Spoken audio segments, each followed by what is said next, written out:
Might be a new name, Adam Santo, for a lot of the members and fans out there. Just give us a little bit about your background. Tell us who you are. I've been lucky enough to work at this great club for 9 years now already. I'm a lifelong football fan. I love the A-League as well, so it was always a dream of mine to work in football administration, having started in professional services and investment banking. So when I got the opportunity to come to Sydney FC, I grabbed it with both hands, and outside of the office, I think you'd find me somewhere around a football pitch. Just tell us a little bit about what's happening in the short term in terms of the points that you're going to look to address as CEO of Sydney FC. Yeah, clearly we've got a lot of recruitment to do on the A-League men's front. So we announced recently that we've let a number of players go.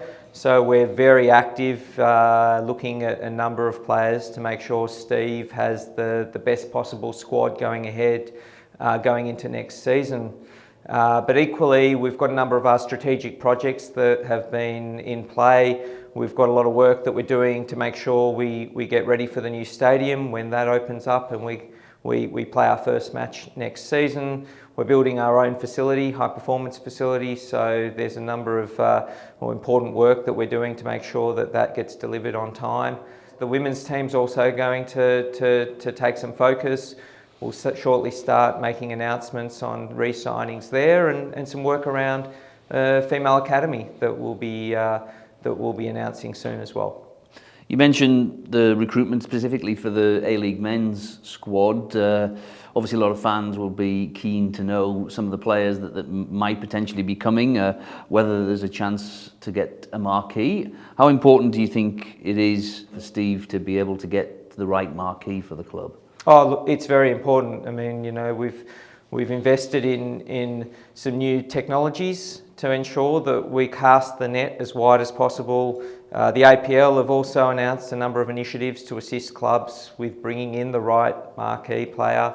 And for us, it's imperative that we rely on the structures that we've always had in play at this club to find, you know, a solid number 9 that will come in and do the job for us.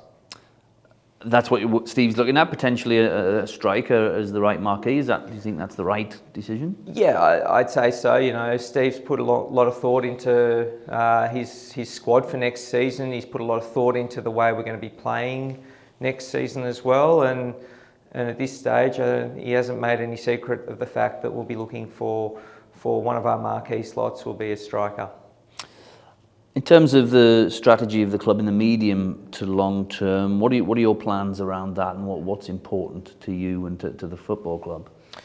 Yeah, look, ultimately the most successful football clubs are the ones that spend the most. So one of the key priorities will be, you know, growing our revenues and financial growth, which will therefore lead to financial sustainability of the club. We need to look at our revenue streams and diversify as much as possible. So, you know, at the moment, coming through the pandemic and through the displacement period, our match day revenues were really compromised, and we really felt that. So it's always important that you have a strong business model that looks at your match day and non-match day revenues, and even your football revenues. That's going to become a new strategic focus of us, is to ensure that we monetize the football side of our business to the best possible extent.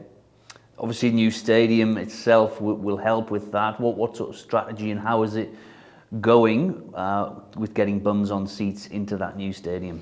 Yeah, I think our members would be very familiar with this, having seen the fruits of the investment we've been making in this space for a number of months. So we're very pleased with how sales are tracking so far into the new stadium. We spent a lot of time talking to the members, talking to fans, asking them what they'd like in their packages, and then designing them in accordance with the feedback we were receiving. And you know, now we're on sale, and it's great to see the number of people that are signing up. It's great to see the number of people that are upgrading from where they were sitting before. So it's crucially important that when we go back into that new stadium, we've got a rocking cove and all the members are in there happy, and we've got a great fan experience to go with it. Is a bit more attention going to be spent on that fan experience for next season? Yeah, we're going to look at the capabilities of the new stadium to understand what its potential is, and we'll be leveraging its potential to the fullest. You know, when you come to a Sydney FC game,